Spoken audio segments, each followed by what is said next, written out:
Hello, Internet, and welcome once again to the Free-to-Play cast, brought to you by MMOBomb.com, your home for all things free-to-play related. I am your host, Mike Byrne, aka magicman, and this is episode 210. We're recording on the 16th of February, 2017.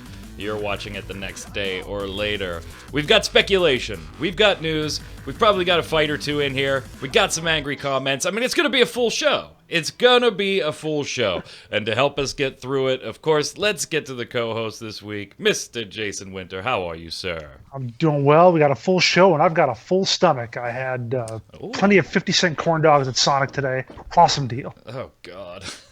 Oh. So we're probably maybe a little too full. Maybe we're probably gonna have to make this a 10-minute show once those corn dogs give you the runs. Let's go. Also on the line, Mr. Zach Sharps. How are you?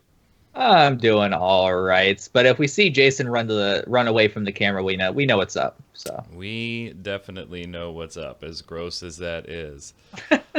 Some angry comments, some of them directed at Zach for a change. That's nice. All right. Nice. Yeah. See, that normally doesn't happen. That normally doesn't. Zach is costing us subs. We'll get to that in the weekly feedback, but first, let's get started with the news. All right, what do we got so far? Let's start with Obsidian and my.com. We've got a couple different... That is not the screen I wanted to show. That is not Larry, no. Yeah. That is... We got to put that camera... It's also not there. Larry. We got to put that... You're not Larry. And switch that. Hey. There we go. Never thought to look at it because it's the camera I never have to change, but I did just to make high-low easier this week, and boop, derp, there you go. We've got Obsidian and my.com news today. A couple different stories from a development side, from an open beta side, and so let's kind of just go through it. The first one, I think, and we're going to take these in the order that they broke. I think that's fair, Jason, right? We're going to take these in the order that the news broke because the initial story was then responded to by official sources, so we're going to take them in the order that they came so that by the end, you'll be caught up on the entire story. Initially, what happened was on the 11th, so 5 days ago, we found out that Obsidian, the development team behind Armored Warfare, working with mail.ru and my.com and all those fun partnerships, Obsidian was no longer going to be the developer for Armored Warfare. And a consultant, let's put that in quotes, right? Because it's a post on Reddit, so we don't know officially, Jason? Actually, yeah, the CEO did confirm that he was a guy that did some stuff for the game. Okay, so there was a confirmed relationship later. Initially, this was just kind of a post on Reddit, take it for what it's worth. Could be somebody angry inside the company, could be somebody just causing trouble. Not an employee. Definitely not an employee. Right. Not an employee. Consultant was the way they presented it. And they had this very... I would say kind of inflammatory quote. It said, the Obsidian development, this magnificent, they had this magnificent plan for Armored Warfare. What could have been is not at all what we have today. In fact, I'm not even sure if you would have been able to call it a World of Tanks competitor, as the game only had tanks in common. So what happened to that? It's simple. Mail.ru said they wanted none of that, and they tasked Obsidian with making a World of Tanks clone. Yes, it was supposed to be as close to World of Tanks as they could get with modern tanks and without getting their asses sued off by wargaming. That's a bit inflammatory, Jason. Yeah, I mean, and he goes on after that in that paragraph. He says, look at the technical alpha they had. It was clear to everyone it was a World of Tanks clone, and backlash from it convinced Mail.ru that basically a Chinese knockoff wasn't going to cut it. So let Obsidian have a little more freedom, not much. It's let it feel like World of Tanks, but it didn't have to be World of Tanks. And this is where you can say Armored Warfare died. That's what he says. So yeah, I mean, how it turned out was still rather World of Tanks-ish, granted with slicker graphics, a little easier movement, and so on. So I'm surprised that even at that point they were saying he's saying it wasn't totally a World of Tanks clone. I don't know what it would have been like beforehand for it to have been even that much closer. They definitely would have gotten their asses sued off at that point, I think.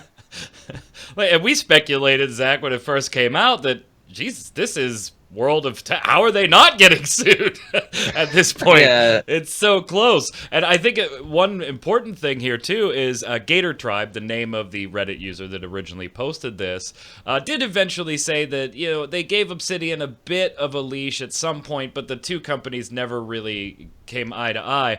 And that the consultant group, the feedback from Gator Tribe's consultant group was wholly ignored. And this is a quote. The reason, quote, "We aren't Russian." Holy shit, Zach. Yeah, it doesn't seem like it's a good climate over there right now, I would say. Yeah, I mean, with the Armored Warfare, I don't know why they're so mad that it wasn't, I guess, a carbon copy of World of Tanks, because, I mean, it was fairly close from the gameplay videos I've seen. I mean, I personally didn't get around to playing it. I'm not really a huge fan of those type of games, but from what I saw, it was fairly close. I mean, what did they... Like, I don't understand. Like, what do they want? An exact copy that would have got them sued? Like, I honestly don't get it. No, I think they're just mad that it failed and they're lashing out at this point. No, I don't think that's the complaint. I don't think the complaint is that it's not doing well because you guys didn't make it as close to World of Tanks as humanly possible. I think it is as close to World of Tanks as you could possibly get without getting sued. And that although we as gamers, Jason, might look and go, well, that's a lazy cash grab, this consultant is saying that may be the case, but that was the original intent, was to just be a carbon copy cash grab. I don't think they're bitching about, it being close to World of Tanks. Obsidian seems like, from this consultant's point of view at least, like they had an idea to maybe spin off in a different type of tank battling direction that might have been more new and more unique, but it was Mail RU that at the end of the day said, no, we don't want that. We want the carbon copy cash grab, so just give us that. Yeah, one of the things he says that when he assigns a little blame around, he gives it a little bit to Obsidian, says, they failed to grab Mail RU by the balls early on and say something along the lines of, we're the developers, we've been in this industry longer than you could ever hope to be. That's what he said. That's basically how he says Obsidian should have treated Mail RU, but they didn't do that. They apparently capitulated on a lot of points, and maybe they just didn't have the resources back then. And, apparently Obsidian was in pretty bad financial straits, so they didn't really have the authority to tell someone off like that or try to push for their own agendas. So they kind of just rolled over on, a lot of points until, as you said, this focus group just said the complete and utter clone is terrible. So they allowed them to have a little bit of freedom there. But for the most part, I think Obsidian really just didn't have that much of a... They weren't on the good side of the power dynamic of this relationship, to put it mildly. Yeah, it's always bad when you go into a partnership where you need the partner more than they need you in any form of business, not just gaming. And of course, that brings up the obvious questions, which kind of segues into Obsidian's response to this, which came a day or so later. Okay, so what's going to happen to Armored Warfare? First off, is the game going to go away? We already know it's not doing well, and it's not something that my.com has come out and said, hey, the game's not doing well. Jason, you've lamented the queue times in that game for months and months and months and months now. You just log in, you can see that this game must not be doing that well. There's not a lot of people in here. So what's going to happen to the game? What does this mean for Obsidian, right? There's a development team that was currently working on Armored Warfare that is no longer working on Armored Warfare. So there were some questions outstanding based on this Reddit post. And so the CEO of Obsidian took to the internet on, I believe it was Valentine's Day, right? It was like 13th, 14th, something like that. Actually, it was an interview with Eurogamer. And when was it? 13th? 14th. Yeah. So on Valentine's Day. Happy Valentine's Day. The CEO from Obsidian Entertainment in that interview did take us through some of those questions. First off, from the mail.ru or the my.com side, depending on where you are in the east or the west here, the game is not going anywhere. So good news if you do enjoy the Armored Warfares. And our concern, obviously, is what's going to happen with the team, but looks like they're not, at least now, they're not saying anything about planning to lay people off, Zach, which, of course, I would assume is good news for the Armored Warfare team inside Obsidian. Yeah, of course. I mean, as far as the game goes, I mean, the bargaining power, it seems like they just didn't really have it there, because you mentioned they might have been in financial straits at the time, and if that was the case, then they probably just really ran to Mail RU as sort of like a please give us money and we'll just do what the hell you want us to do, and couldn't really argue the point. And then yeah, it's really sad when you hear stories of that, because when a developer tries to do something new, we always encourage that. But it's in this case they were kind of forced to do something that wasn't new. But it's good that layoffs don't appear to be happening. So I mean, at least the team's still going to have their employment and their income. So maybe they could work on something else that people enjoy a lot more than Armored Warfare. So. It's funny, Jason. We often have the stories of this game tried to be so unique and so new that it really didn't do anything well, and so we're not surprised it's failing. Here on the other side, we have it's stuck to what is arguably one of the most popular free-to-play games of all time, and didn't execute or didn't succeed to anywhere near that level or even get a piece of that pie when it executed in what you and I both agree would probably have been a pretty solid way. I mean, there's not too much about the gameplay in Armored Warfare that we go, oh my god, they just totally screwed this up. CEO also mentions that, the tensions that were cited in the story on Reddit, that's coming from a consultant who they label as a community member, not an employee, and that those tensions were really supposition. And CEO did speak very, very favorably of my.com and Mail RU. Interestingly, though, Jason, this was not the end of what the CEO had to say.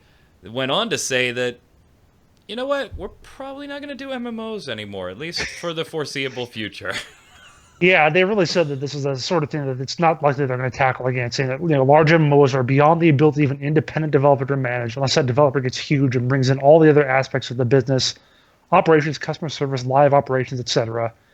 Which, yeah, I mean, that's true. An MMO, a continuing service, is a whole lot bigger and requires a whole lot more time and energy and money than, the one-off kind of RPGs that Obsidian is known for, whether it's Fallout New Vegas or South Park or Pillars of Eternity. Those are kind of one and done. 3 months later, you'll be release a DLC or something, then you just move on, and you don't have to really worry about them for the most part, as opposed to continuing the community and the development and the activeness and everything that you have for an MMO. I mean, when I was over there, when I visited their office, just the mounds of like spreadsheets and information that they had about, well, this gun or this tank has a 47% win rate. We got to boost it to 48, to get it competitive or something like that. Just the amount of time they put into just minuscule things like that, it got to be such a drain on a company if they don't have that huge infrastructure and everything else they need, like he was saying that they have to have. The one thing that I think was the obvious sub-question in all of this that we did not get an answer to yet, Zach, was what happens with Skyforge, which Obsidian and the Alids team have a joint partnership going there for the actual development of the game. Also, again, partnered through my.com as well. So while Obsidian is still listed there, are they still going to be, a big part of the development cycle for Skyforge going forward, or are they more relegated towards assistance and localization for certain areas, or are we going to see an announcement in a week or two that Obsidian doesn't have anything to do with Skyforge anymore either? Yeah, and it really begs the question: how involved were they with Skyforge just to begin with? I mean, true. It's really interesting when you look at a team like Alod's team coming from Alod's Online, and how good of a game that was if you get rid of the pay-to-win elements, of course, in terms of different mechanics that it had and how well it flowed and stuff like that. And then you look at Skyforge and how it initially released, you got to wonder whether or not that was all Alod's team's fault or if Obsidian was dabbling in it. Like, what happened with this game initially at launch so much so that they revamped the entire thing, it seems, a little later, and then finally released it on consoles even more later. It's kind of an interesting thing, because originally when the game launched, I thought it was definitely ready for consoles because it had everything a console UI needed. It had all the controls that you would think would be needed, like in terms of the capability of controls. So it's really interesting to look at the development process of that game and wonder the dynamic between those two developers and what went on there and how involved Obsidian was throughout the entire process, if really at all, besides translation. On the other side of my.com, Revelation Online finally has its open beta date scheduled. So early access and name reservations for deluxe pack owners started a couple of days ago, actually, when they broke the story. That was also on Valentine's Day, and will be available until February 21st. On February 16th, the Founders Packs will be able to start reserving their names as well, and then open beta kicking off on March 6th. Obviously, if you have some type of early access to the open beta with your particular Founders Pack, it would be prior to that. So just around the corner, we've got about 2 weeks to go. I'm kind of looking forward to this one again, Jason, just because of how bad the issues seem to me in the alpha and betas, particularly localization, which we know changed a bit as we went through the beta tests, but still wasn't quite there. So we did a very, very early first look just because people were nuts about it and wanted to see the game. I'm actually planning to revisit this one in a first look update pretty much as soon as open beta starts so that we can get now a more solid feel of what the game's going to be going forward. And with no more wipes, so if you were looking for this one and you haven't bought a Founders Pack March 6th, has the hype gone anywhere for you, Jason, or are you just still meh, don't care? I got my Final Fantasy 14 now, man. There's my JRPG. Yeah, how's it going? Or Asian RPG. How's it going? Jason's playing some Final Fantasy. Are you still digging it? Great. I'm still digging it. I'm racking up points in the gold saucer. Yes. Gonna buy all sorts of stuff eventually. Mastered the mini cactbot. Anyway. But yeah, in terms of Revelation Online, yeah, it's still kind of on my. No, let's talk about Final Fantasy. I guess we should probably talk about Revelation. Yeah, we maybe should talk about it. It's still on the low end of my interest level. Again, because everybody's interested in it, so I'll maybe check it out at least to see what it's about, see if it remotely lives up to the hype, or if it's going to be another thing where I have to go through my phone ringing, or go through another 20 levels before anything interesting happens. So, Zach, you still feeling RO? I definitely am. I actually purchased my Founders Pack. It's the $17.99 one, just so I could get into early access and enjoy the game before the servers take a dump on actual open beta launch. Right. So that's going to be fun. A lot of my friends have already bought their Founders Packs. We all bought the bare minimum just to get in, have the 30 days premium, because we know we're going to get at least 18 hours of enjoyment out of it. And the way that I play MMOs, I go through all the content that I feel is desirable. I enjoy the content if it's enjoyable, and then I move on to the next game. And what's really good about Revelation is the fact that it seems like it has a lot of content there, enough to really tide me over until like a DC Universe stat revamp comes out, or Albion finally comes out. So this really just begins the gauntlet of MMOs that are going to be sort of updating / releasing that I'm really interested in. And so I'm really hyped for that reason, but also because I do want to play Revelation as well. So yeah, I've been kind of getting a little more amped up for it again. Not as excited as I think the alpha beta testing, the initial testing, hurt my excitement for the game to such a point that I was not hyped for it at all anymore. Even realizing the issues I'm having I'm sure they are things that they are actively working on.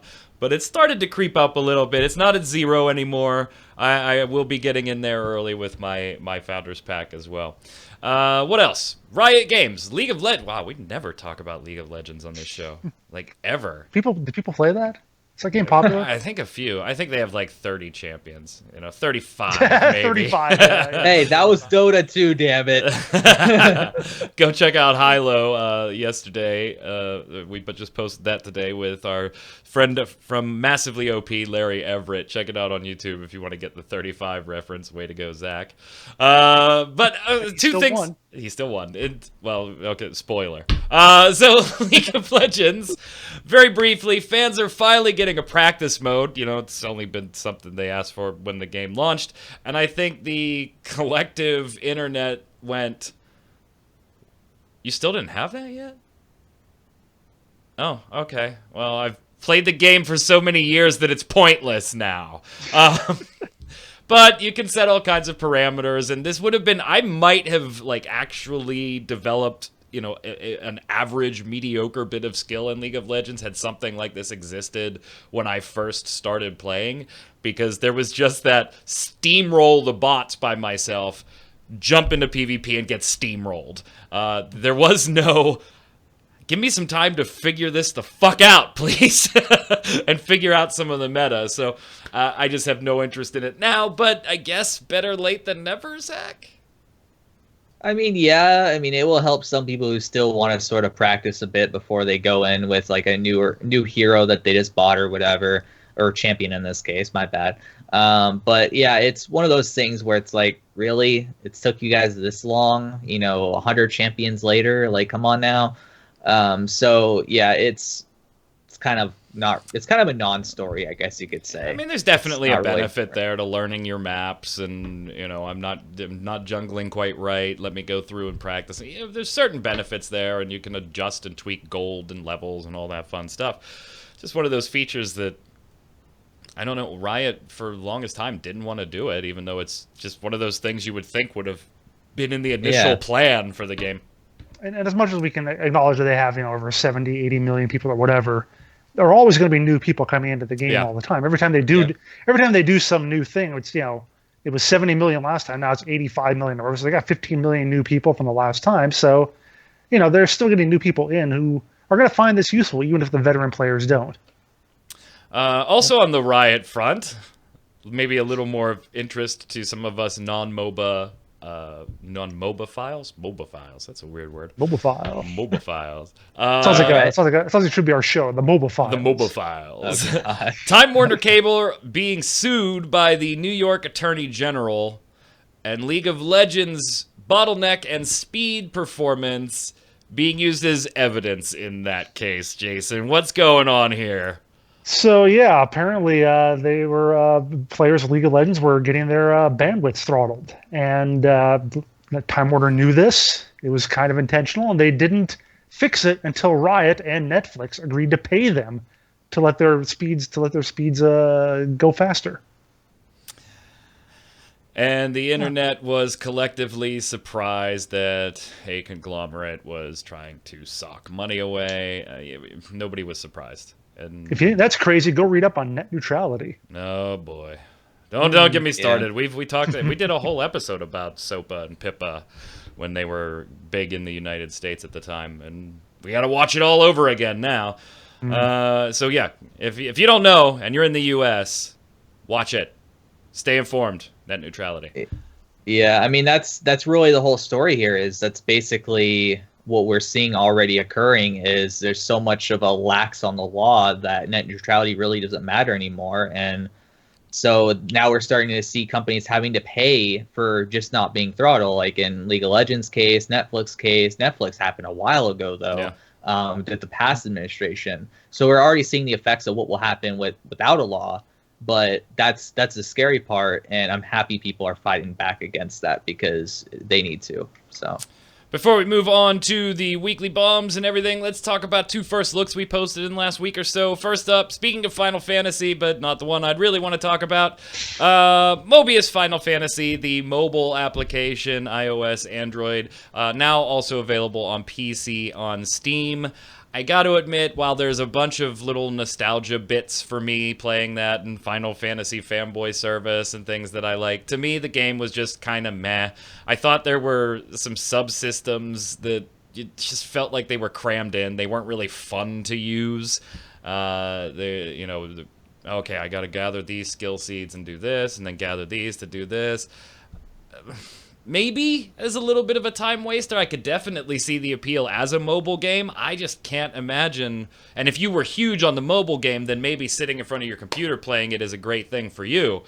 But I could not imagine sitting there playing it on the computer, particularly because and I'm very early in it, given that it's a first look, but it is somewhat very linear along the way too. So all in all, I give this one slightly below average for me. If you're gonna hold me to thumbs up, thumbs down, being a Final Fantasy nut, I still got to give this one a thumbs down, but that's because I don't do mobile gaming, where I think I probably would have given this a thumbs up if that would have been my first experience. What about you, Jason? I watched the first 5 minutes of your video, and then just kind of went to sleep for 15 minutes while you explained the 38 different menus. Yeah. I was like, I watched the first part of it, and I was like, okay, this is kind of neat. It's kind of reminded me almost a little like something like Puzzles and Dragons. Not that you're doing the same kind of Tetris kind of thing, but it's like, tap to attack the thing, occasionally use a special power. I'm like, okay, that could be kind of neat. It's got a little Final Fantasy skin. Then you went into the menus for 15 minutes, and I was just like, I have no idea how to play this. Yeah. Like I'll probably wind up wasting gil or money or whatever, and just have no clue what I'm doing. Just way too much crammed in there. Yeah, and that was my overall thought too, is that they tried to put a bunch of systems so that it wasn't this oversimplified thing, but the systems weren't. There was really no cohesion. There's actually quite a bit of stuff that you really got to just figure out on your own. The tutorial isn't bad. It does take you through the core of things, but there's some stuff there that you really got to dig for, Zach, and you wouldn't even think to do. Unless you were really, really digging into some systems that just don't feel like they all quite go together. Yeah, I mean, I personally didn't download it because I'm currently on a data cap until next month, thanks to terrible internet providers here in the States. But yeah, it didn't really look that intriguing to me. It was one of those games that I feel only really came to desktop because it was probably an easy thing for them to do compared to the benefits that they would get as a result of doing that. So it's like, all right, well, we're going to spend X amount, we're going to gain X amount probably, so let's just release it on PCs and whatever. So even as like a mobile game, it seems like it was way too complex for what it really was trying to intend to do. Like you were talking about the menus, I thought the same thing. It just, there's this stuff everywhere. Yeah. And it's like, why? Like, it's... And I'm all for complex mobile titles. This was just complex for the sake of complexity. Yeah. Yeah. And then on the flip side of it, if that was too complex and you didn't like it, or it didn't jive together for you, maybe you want to go to the exact opposite end of the spectrum and play Cabal's Card Blitz, also a mobile game that developed a PC version available on Steam. And I said it right off the bat in the first look, this is an optimized deck button away from fully playing itself. If there was a button to just optimize deck, you'd be done. You would not have to do anything except farm up cards, hit optimize deck, and keep going. So it's a card-based game where the strategy, in quotes, the strategy of the game comes in actual deck building. Because they're very small decks. You start out with 10 cards and it goes to 11. I mean, it's very tiny decks of cards. And the strategy is building a cohesive batch of 10 or 11 or whatever cards. Because at that point, you don't do shit. When you go into a battle, it totally plays itself. There is no option for you to jump in and take over. It is basically, Jason, the example I came up with after the first look, which I wish I would have thought of during the first look, it was basically like playing War. It was just dealing the top cards off of the deck, and it beats the corresponding cards up. I mean, you don't do anything. The gameplay was boring, and the monetization was bad. This one just gets a huge thumbs down for me. So here it is. This side of the spectrum, no. This side of the spectrum, no. Right here, guys? Probably. Yeah, probably. I'd be down with that. All right, you ready to hear me defend this game now? Oh, get the hell out of here! So a long time ago, a good friend of mine... You cannot defend playing this, particularly on the PC.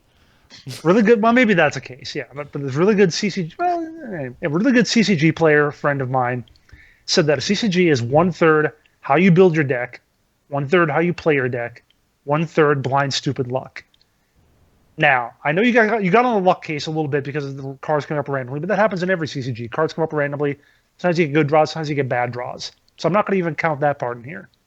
Now, on the other hand, though, sometimes in Hearthstone, in their like tavern brawls, they'll give you a randomized deck, full of all sorts of spells or full of whatever sort of stuff they have. I kind of like that sometimes. It just takes away the effort of having to build a deck and just jump in and play. Yeah, but you wouldn't like to just play that mode. But well, maybe not. But here's the thing. That's taking away the 1/3 build your deck that I was talking about. I still have to play it.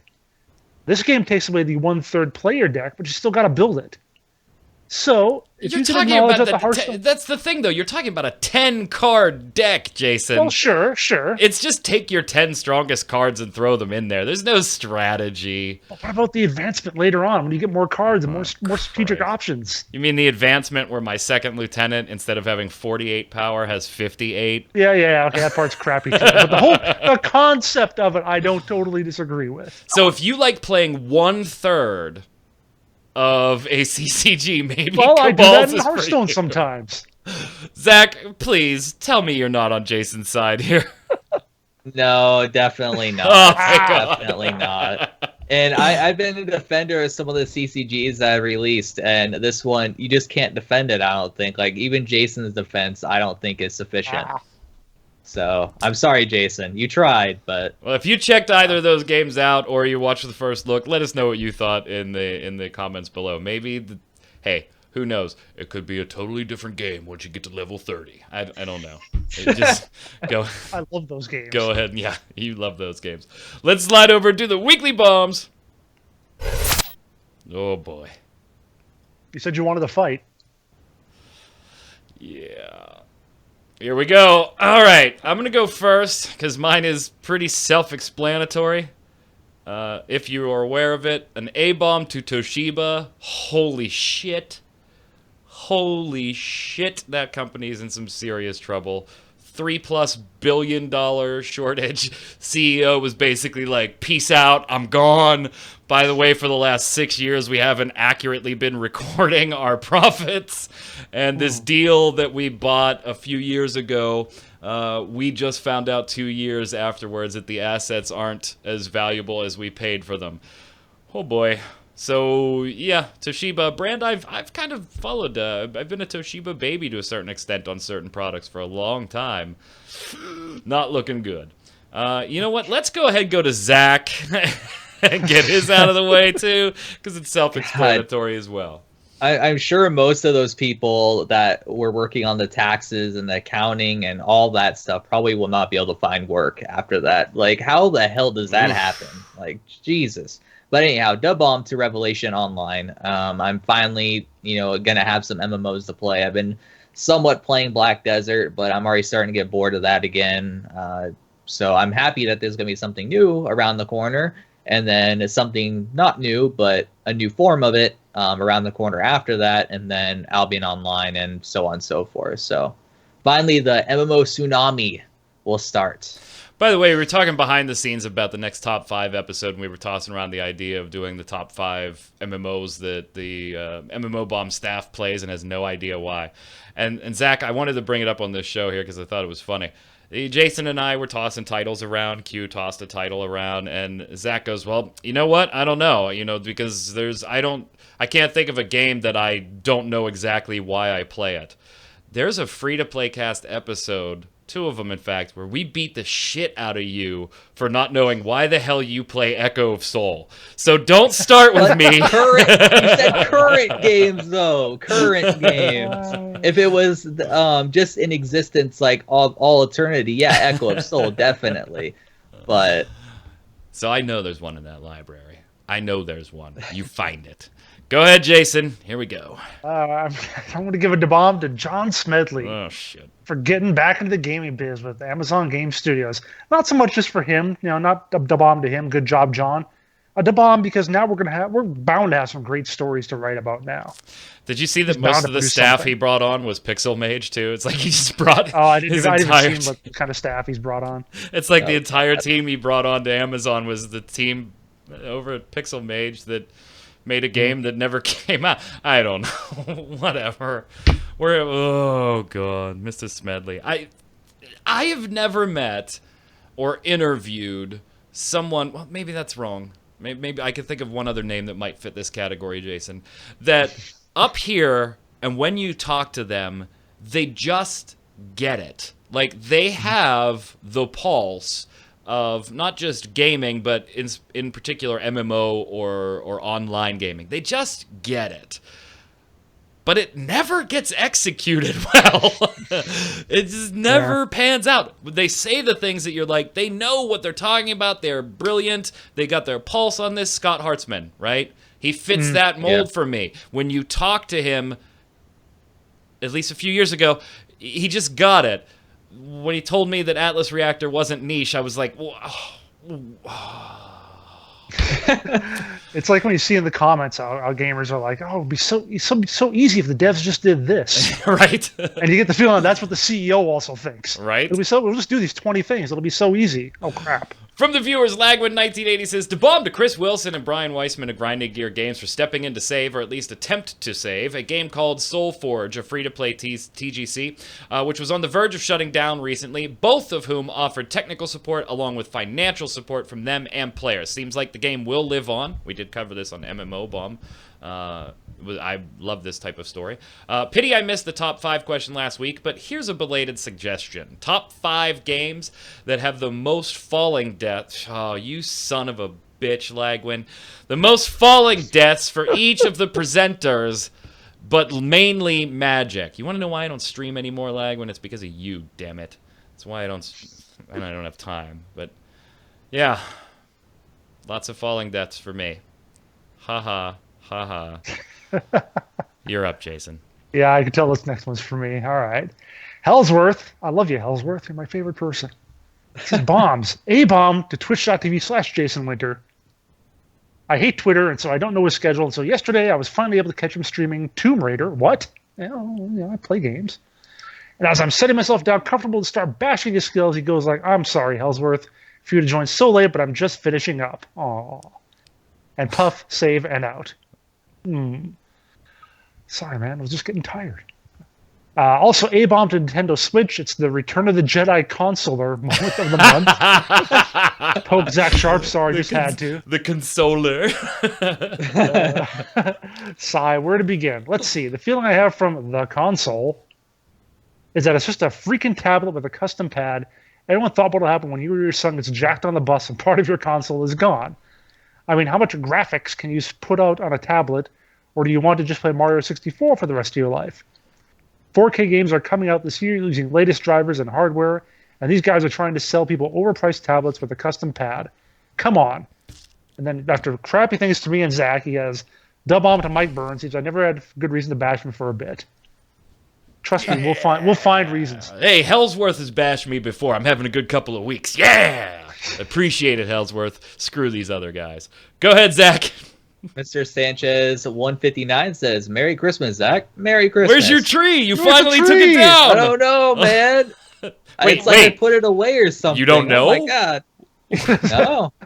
You don't know? Did somebody steal? No. It just vanished? Jason, I'm going to go It back to you vanished. again because there's one. We're going to go All right. Jason, then Zach, then me because the one that I'm going to take, I got to take for a specific reason. Okay. All right. Slash Kuhn says A-bomb to Nexon Korea and their mobile department for being so out of touch with their own game to the degree that they can't handle balancing the game without the community telling them what to do.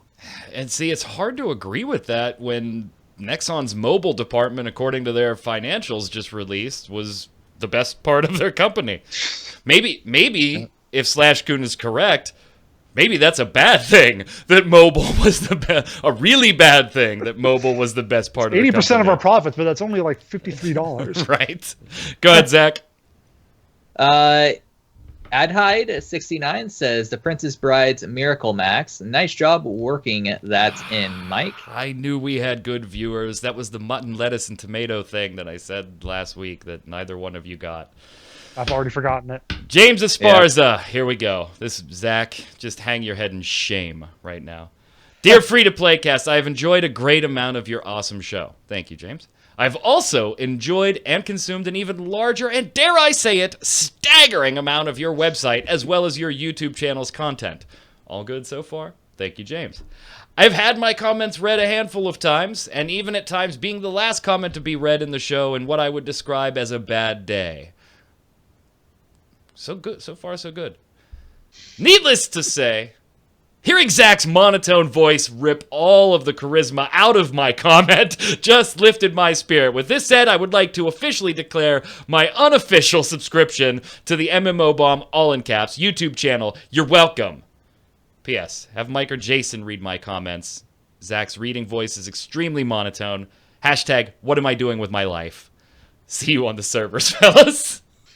Zach, cheer up, damn it. Or James cheerful, man. Or James is leaving and taking all of his toys, and then we can't play kickball. That's bullshit. Bullshit. James, if you love 2/3 of the show, though, I mean, that's enough to stay, right? Like, if you like Jason, you like me, I mean, that's 66%. Hell, there's a card game out there where you only have to like 1/3 of card games. Go ahead, Jason.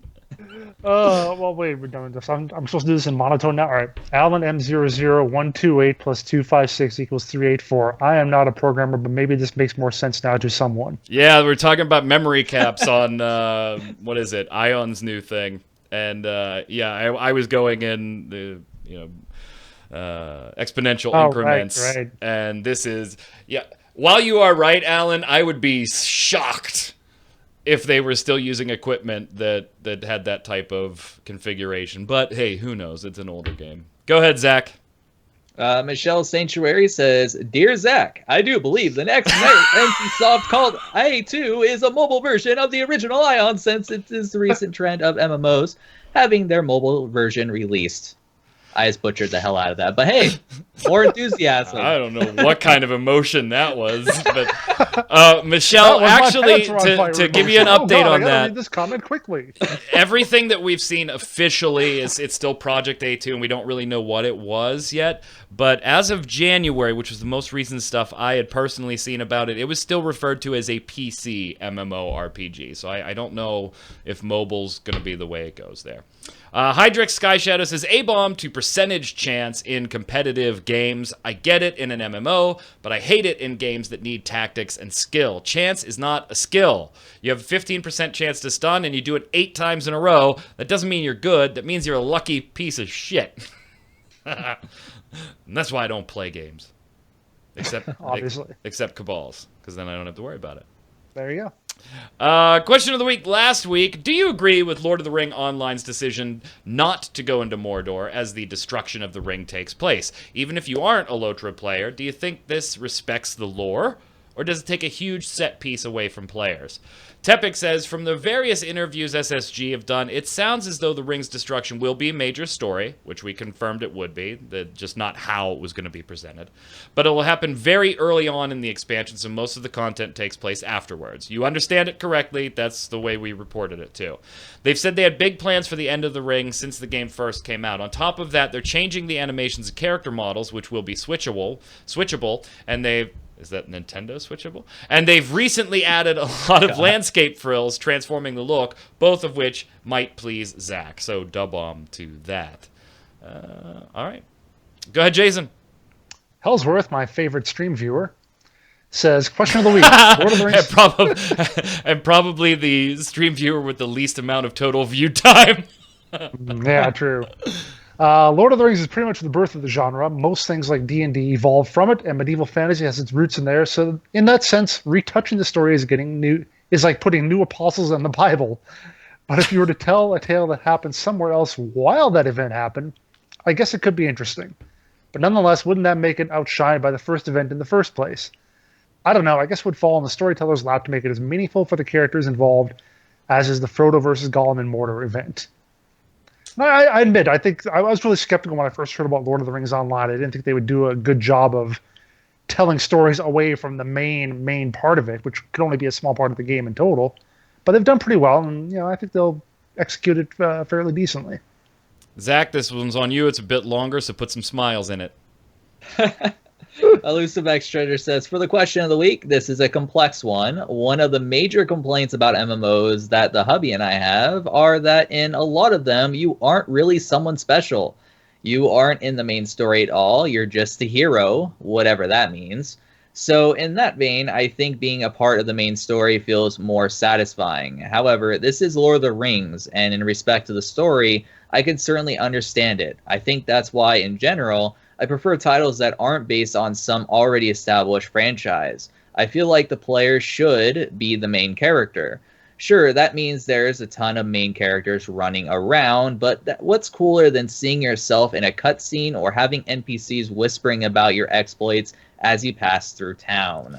Yeah, that's an interesting thing that maybe we should debate on this show one time as far as which we prefer. Do we prefer to have that special feeling, even though we also realize that there are thousands of other people that have the same, you're the warrior of light, we're all the fucking warriors of light, or would you rather have where you aren't this big badass hero, but you have these exploits and things? I think that's an interesting debate. I think Final Fantasy does it well, even though you do have that same thing like you have with the Elder Scrolls Online, we're all the frickin' chosen one, Jason. Mm-hmm. I think Final Fantasy, does it well though, where we're all the warriors of light, but you don't see much comparison to each other, so you could just pretend that everybody else isn't and only you are. I don't know. I just joined up with that whatever it's called, Order of the Phoenix, or whatever the heck they call themselves, and they were like, "You're special. You have visions." Like, yeah, me and everyone else. So. Oh God, the Order of the Phoenix. What the? What are you? They're like a little secret group. It seems reading so Harry Potter while you. I can't remember what they're called. That was close enough. I hate you. Order of the Phoenix down. Zach, I need a minute. Take the next one. Really? Okay. Well, I'll do one. Don't let Zach do two in a row. I want to do one. All right. Let him I don't know if I could handle Jason's voice right now. Go ahead, Jason. Wilfredo Rivera says, question of the week. I don't think it's all that bad to be a part of the destruction of the ring and the like. The lore does that for you. Being a soldier on the front lines at Isengard or defending Helm's Deep are fine. But to be part of a major set piece isn't all that bad. Zach, move your lips. Pretend you're talking like me. Clearing out Mordor, however, may be a bit of fun, and it could be a great new area for PvP. And with that, and wishful thinking on my part, adding more value to playing a monster character.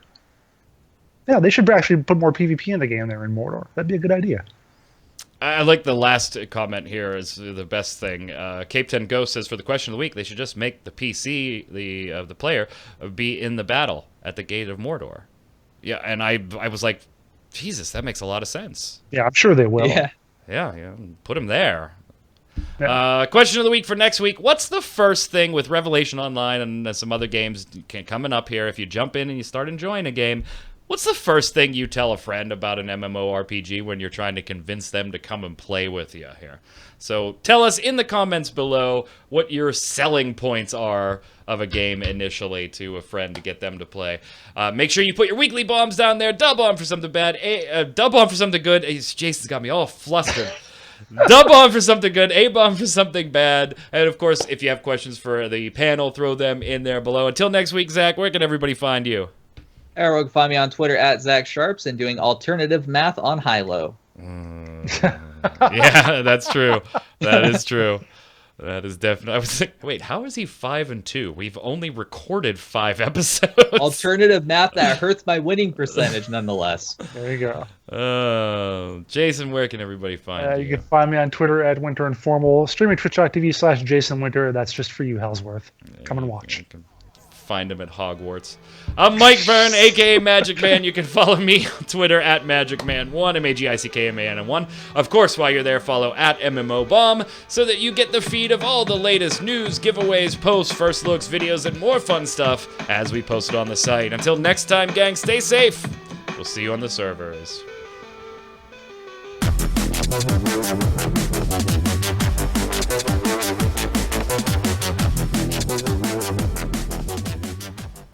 The Order of the Scions. What happened to your audio at the